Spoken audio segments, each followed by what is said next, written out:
Topping the news tonight, Minister of Finance Larry Hawai says the increase in the price of premium gasoline is just the start of things to come. He's indicated that he will be continuing to roll back the subsidies on fuel in 2013. Melissa Dasraf tells us more. Finance Minister Larry Hawai expects that the price hike for premium gasoline will yield $100 million in savings.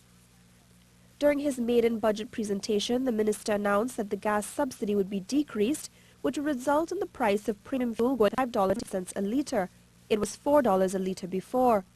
After the annual post-budget panel discussion hosted by the Chamber of Industry and Commerce at the Crown Plaza Hotel, he said this fiscal measure would be fruitful. It's slightly less than 100 million that we've worked up, and that's based on certain assumptions that we've made. Yeah.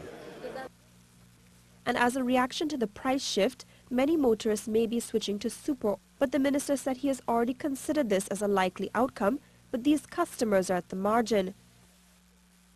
We expect that most people would have made some changes when the first increase in premium was done a few years ago. We did actually see a reduction in volume. He also said the final market price of premium gas will be determined by NP. That depends on NP. So I will let NP determine that. What I try to do is get as close as possible to that price, recognizing that if the price of oil goes way up, then there will then kick in a little bit more subsidy from me. And if it goes way down, in a sense I'm charging a little bit more than the actual price.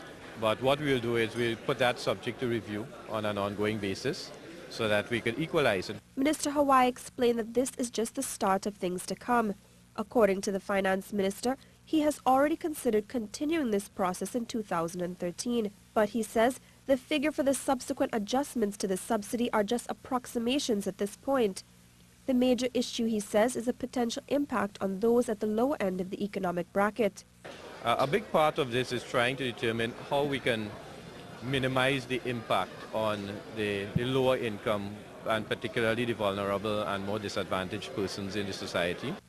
He added that a committee has been established to devise the best strategy to implement these changes so as not to have an unduly harsh effect on the traveling public. Melissa Dasraf, CNews.